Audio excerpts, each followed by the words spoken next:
What's up, y'all? I'm Tari Henson. And I'm Darren DeWitt Henson, and you're watching and listening to the In the Groove podcast. Now, today we got a hot show. We got an amazing show. We got a tropical show.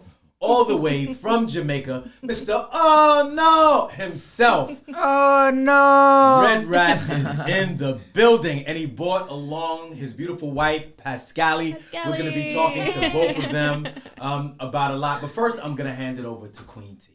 Okay, so first question I want to ask, because this has always been something that, like, low-key I've wondered about. Where did you get the name Redrat? Wow. So in the islands, first of all, I just want to thank you guys for, having us here. But of course. In the islands, we don't like to call anybody by their government name. So what they do, they kind of look at what you look like and kind of call you by that name. So my complexion in Jamaica is considered red. And when I was really young, I looked like a rat because I was skinny and I had buck teeth and all of that. So they said red rat, and in Jamaica, if you fight against the name, they find a worse name. Oh. So I was like, you know what? So you just accept that. I'll keep that. I'll keep that. I'm okay with that. I don't want anything worse than that. Now, one of the things that's typical is most of the people, when they go to Jamaica, the place they go to is Montego Bay. Like everybody just goes to Montego Bay. But I learned when I was there many, many moons ago, right? There's a uptown and there's a downtown Jamaica. Yes, now, tell us a little bit about that. Where did you grow up? And explain to our audience the difference between uptown and downtown. And what goes on uptown and what goes on downtown. What go on uptown what go on uptown and what go on downtown. Absolutely. Well, I was born in the country. I was born in Ocho Rios, which is just like Montego Bay, which is the tourist capital of Jamaica. So everybody that flies come to Jamaica either goes to Negril, Montego Bay, or Ocho Rios. They don't go to Kingston. Now, why you didn't tell me that when we were there? Because we were in... You was in my hometown. We were in Ocho Rios this time, and we're thinking we're going to this, like, nudist colony, right? And we go there, and it's like all these... fat, ugly. But it was nudist though. Yeah, they were nude, but they were only fat. He said, I was like, not nude. Get me out of here. We thought we were going to see some sexy things. There's a hedonism too that has the younger folk, but we were at the hedonism 3. Man, my bad. My bad. We were hoodwinked, bamboozled, led astray. It was so crazy because, Darnell was there with me, and we really thought we were going to see some fine things. We got there. It's all these pale skin, overweight, like looking like they was in the pool. I mean, cold pools. We wasn't checking for that, but they need to show their stuff too, man. Leave them alone, guys. I didn't walk out. I ran out. No, we had a good time. So just absolutely.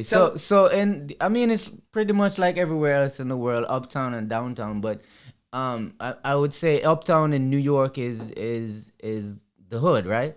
And downtown is the bougie people. In Jamaica, it's switched around. The uptown people are the bougie people, the rich people, and the downtown is the hood. Where the streets. Is the downtown why stuff. You don't use your government name in Jamaica? No, that's just Jamaica on a whole. We don't want the government to in our business, so we don't use government names around nobody. The greatest thing. The only person that knows your government name is somebody that went to school with you. That went to school with you. That's that makes sense. Yeah. So we're not gonna shout that out. Although you don't make it a secret, but what I love about you is that you're so personal. Like when we were there, one of the things that I learned, which was great when I was traveling there a lot with you, right? Doing fashion shows and the parties and ATI ATI weekend was off the chain. But one of the things that I loved was that I could go downtown with you and I got respect downtown because at that time soul food was on, right? Absolutely. Yeah. And then but I was staying uptown, I found out. Yeah. We were staying uptown, but I got respect downtown. Yeah, I mean we like superstars that's down to earth, and you're down to earth. You went everywhere. We had to make sure, somebody make sure I have an eye on Darren because he's gonna go out somewhere. But the love that soul food has in Jamaica is like everywhere else in Black America. Is like we love you and we like what you got, what you brought for us. You know what I mean? And then you come to Jamaica and you was just so chill. everybody was so warm felt that you would even think of the type of level you are to go downtown and chill with the downtown folks. No doubt. It was fun. It was so dope to me because I have so many fond memories in Jamaica. One of the things, and I have to say this, that I love about Jamaicans is that they're honest. Absolutely. They don't. You have a word that you use called fuckery, right? Yeah, be a fucker. They don't play. They don't want no fuckery, right? Yeah. So what I love about them is that they're honest and they'll tell you what they like and what they don't like. So thank you, Jamaica. Thank you for being honest and upright and forth. Two things I want to talk about real quick though. So one of my favorite rings that I wear, I'm not wearing it today, but I always wear a pinky ring. Mm-hmm. But I don't know if you remember the time that we were in Jamaica and I walked in this store and I was looking for jewelry and found this pinky ring that had diamonds and emeralds. I'm a Taurus, right? Yeah. Like your wife, she's a Taurus, absolutely. Right? Bulls. You said absolutely. Yes. And our birthstones, April is diamonds and May is Taurus. And I walked into the store and I saw this multi-layered emerald ring and put it on and never had to get it sized. Yeah, it was perfect fit. It was perfect. That's why you got it, because it was. You remember that? Yeah, I remember it. It was perfect. Absolutely. And to this day, that's one of my favorite pieces of jewelry. The other thing I want to bring up, let me see if you remember this. Uh-oh. So we were in Jamaica. I was staying at the Hilton Hotel. We were uptown. Mm-hmm. And New Kingston. In New Kingston, that's right. And it was a few people, but you were there, Scuffrey was there, Darnell was there, I was there, and a couple of other people. Yeah. Right? And we were having some wine. I remember us having wine, and we were just chilling. That's where you go. And do you remember we were supposed to go out that night? Yeah, we were supposed to go to the club called Asylum. Asylum. Yes. Yeah, we were going out that night, and it was so amazing because we thought we were drunk, and the whole hotel started to sway. So all I heard was, so were you talking like this, like we're having a conversation, and we just heard, boom. Oh no. And we're on the top floor. We're in the penthouse. No. We're in the penthouse. And the hotel just started moving at least like 5 feet across. He was like, fuck that. I'm out. I'm like, Darren, you could not go in the elevator right now. It was an earthquake. It was an earthquake. No. It was like a huge earthquake in Jamaica. And I was like, fuck this. I'm going downstairs. They were like, yo, you can't go downstairs in an earthquake. I was like, fuck. I had on underwear. I didn't care. You remember that? Yeah, of course. I'll never forget that. Everybody stopped me from leaving the room. They kept me in the room. And it happened for about 10 minutes. It seemed like even when it stopped, it still felt like it was moving. Like the aftershock. Yeah. And we all thought, the first time it happened, we thought we were drunk. And we were like, yo, how strong is this wine? And then it hit again. Yes. And then that's when we realized that it was an earthquake. I didn't know they had earthquakes in Jamaica. Yes. Yeah, they did. Jamaica is on one of those fault lines. And so they get all of it, like hurricane, earthquakes. Oh my God. That's how there's a famous area called Port Royal, which was like the happening spot back in the day. And because of they had an earthquake, it is now underwater. The whole city. Like completely was leveled. Yeah. It's sunk. Like it's like Atlantis now. Sunk. Yeah. It's like Atlantis. It's underwater now. Underwater now. It's from an earthquake. So when it's high tide, you could hear the bell of the church that's underneath ringing. Yeah. That should be in like a movie. That's amazing. God. I love that because that's a part of history that most people don't know. Yeah. Port Royal. I think that's great. So okay. So Redrat. So you got the name because of your color and your size. So at this time, I mean, everybody knows this song. I mean, even yesterday, you know, when we were at the concert, of course, shout out Escape, T.I. Yes, I mean, Jagged Edge, Bobby Brown, 112, Silk. Yeah. I mean, it was incredible. The show was incredible. Yeah, man. You know, people, when you were walking by, people were screaming out your name. Yeah. Carl Payne, you know, we know him from Martin and so many other things. Cockroach from the Cosby Show. He was like, yo, that was Redrat. Like, everybody knows you and loves you. Yes. So, at this time, you were out. Little Vicious was out. Yeah. Right? So Little Vicious was a couple of years before me, but I got the break at a young age, and I have to give God the glory for blessing me with a catalog that spans more than 25 years. So I have songs that's still playing in all these clubs. So. yeah. One of the things, and I want to speak on this publicly, is they did a one of the Soul Trains.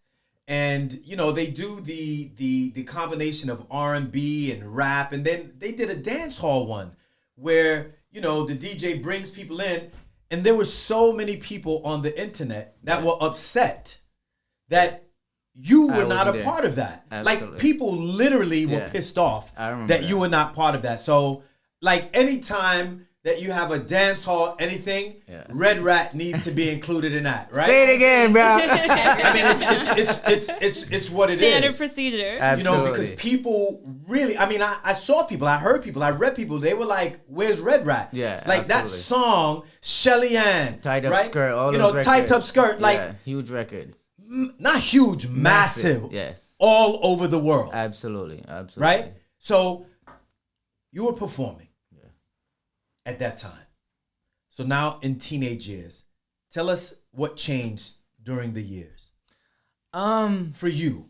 For me, as opposed to now, or just what inspired you to do music? Was it an interest? Did you just do it for fun? What was it that I you grew knew up. that this I is had a what you musical wanted? family. So my father used to play guitar for Byron Lee and the Dragonaires. That's a soca band that did Tiny Whiny and all those records. Okay. So I grew up. I was born seeing my father play. My oldest brother played bass for Jimmy Cliff and Diana King. And I also have a brother that plays drums. So most of my family is in music. So obviously as a kid, I was more drawn to doing music than anything else. But my father always wanted me to, have some level of education. So I finished school at, I'm kind of qualified to do architecture. But I was blessed to get that #1 record while I was still in school. Yeah. So, for me, it was just a whirlwind, every kid could whatever you think about that could happen when you become a superstar I lived that life. And this all happened for you at a really young age. Yeah. So you're around Sprague Benz. You're around Benz, General Degree, General Beanie Man, Bounty Killer, Goofy, you name it. I've been on the road with everybody. Buju Banton. And you hold your own. Absolutely. You hold your own. I've seen I this. pride myself in performing for my fans, because when somebody take their hard-earned money to come and watch you perform, I take it as an honor, and I want to make sure I give them the best. So I'm going to say an artist name, and I want you to tell me what you feel about this artist and the type of love that you have for them, and name a color that will go along with them. Ja Cure. Ja Cure. Orange. I don't know why orange. But Ja Cure, the way he makes his soul sing on records, because his vocals is amazing, but his soul and how he makes you feel the record is amazing. Epicable, right? That's the word? It is now. There you go. I think it was. Junior Gang. Junior Gang. Junior Gang. Junior Gang is the young veteran. Junior Gang is just the gang. Bob Marley, Wash Belly, who carrying on his legacy further and further. Now, back in the days, there was a thing. I mean, we're living in a different time now. You can't say certain things about certain people. But back in the days, it was known, right?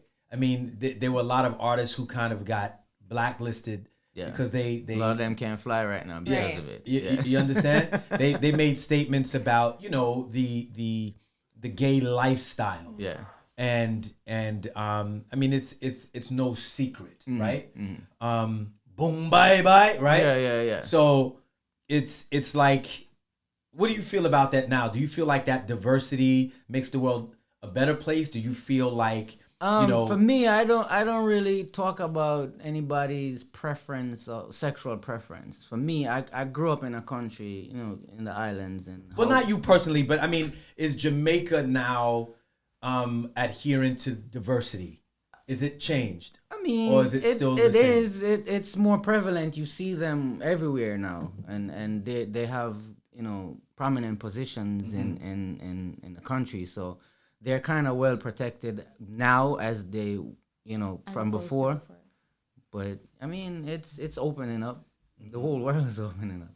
So now you go from a young man, teenager, you're on the road with like mega stars, dance hall, reggae, and you grow into this person who says, it's time to do different things. It's time to produce other artists, and then you meet the love of your life.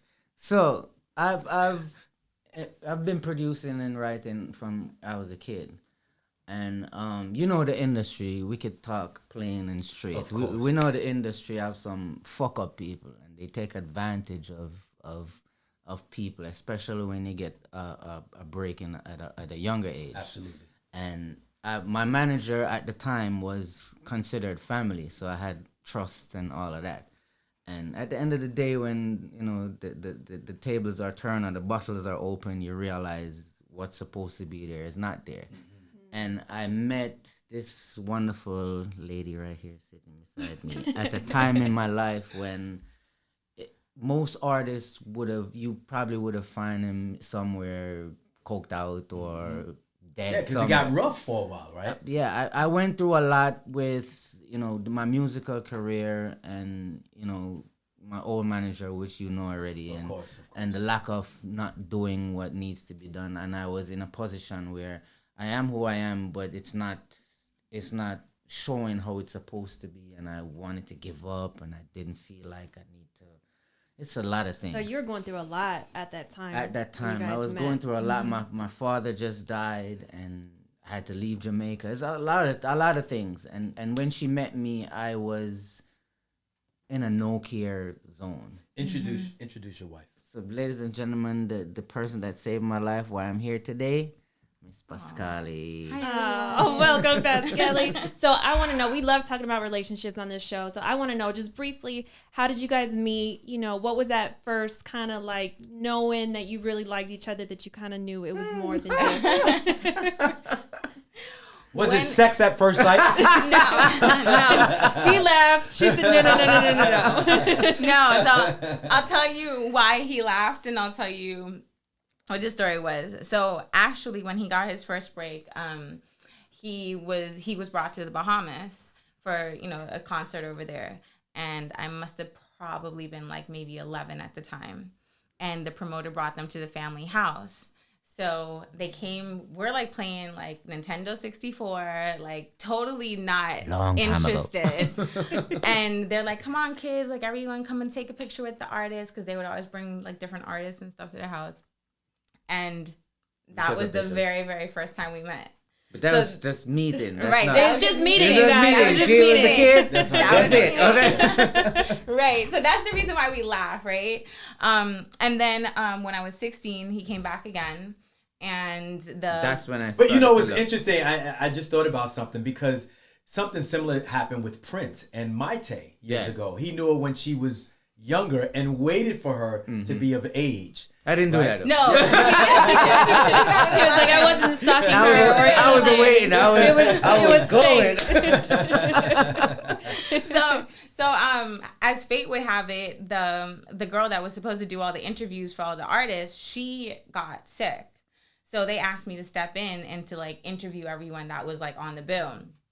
And he was one of the performers that night. It was me, 50 Cent, Trina, Genuine. Like it was a few different people. I was the only dancehall artist on it. Yeah. Right. So we have like a picture with like me 16 and him.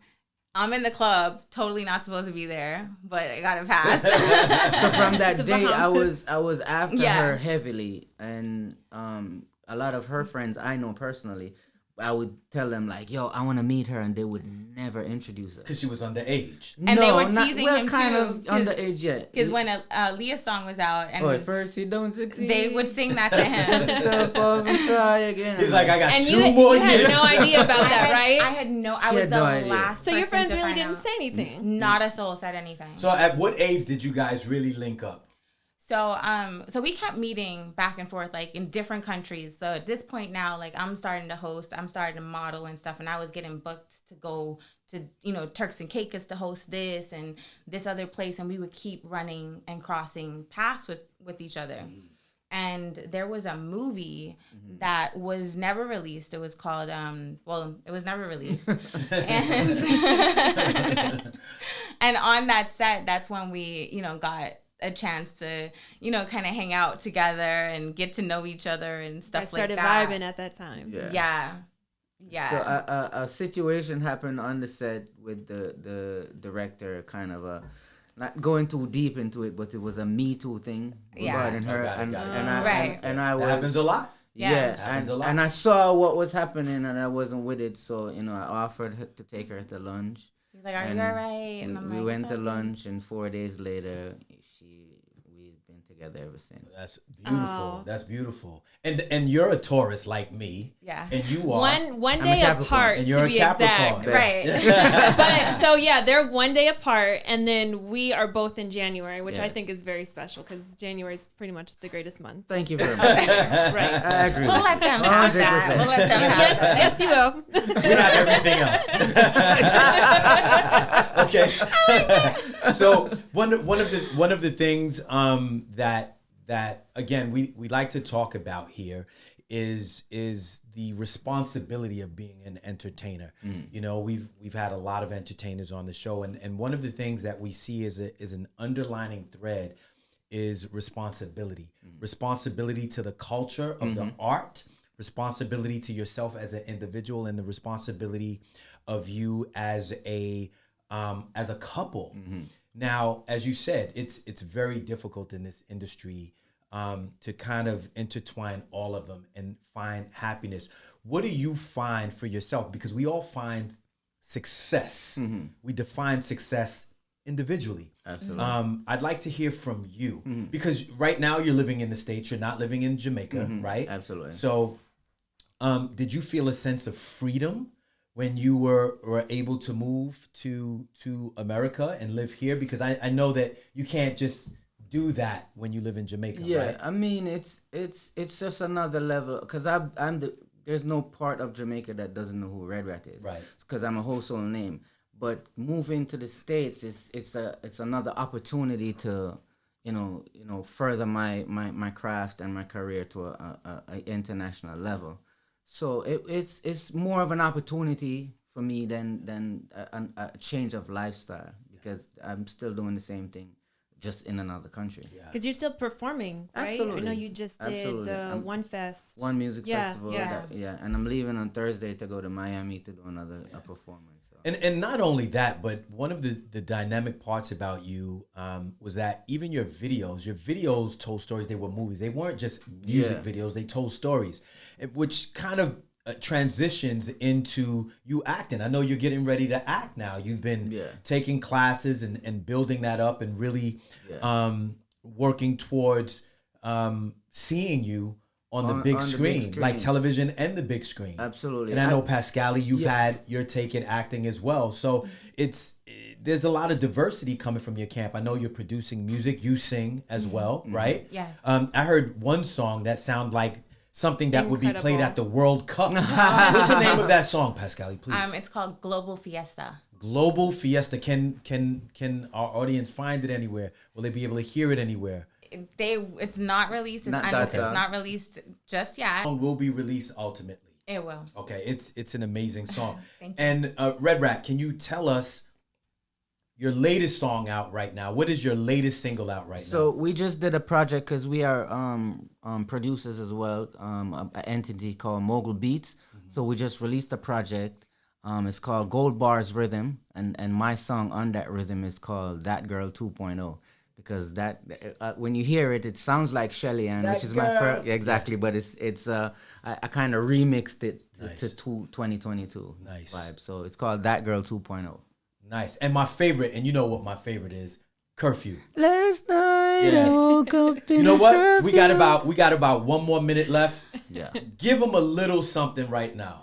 Please give our audience a little something. Give them that one a deadly, yes it is deadly. The one I call the Redrat medley. The one a deadly, yes it is deadly. Start like this, Darren. Yo, that girl Shelly Ann. She go on like she nice enough. One bag of man, that girl Shelly Ann. Oh no, yo, me woulda shame. Me and you a friend, but just me the way. You can't have a girl and every night she complain. Me vexing up, cause you a keep man bad name. Oh no! Hey, you girl in the top. Pull up.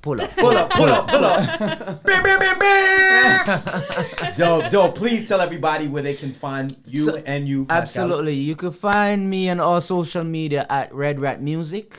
And you can find me at PASCALLI Global. That's what's up. So we're so happy that you guys came today. Such a great interview. I'm Tari Henson. And I'm Darren DeWitt Henson. And you've been grooved.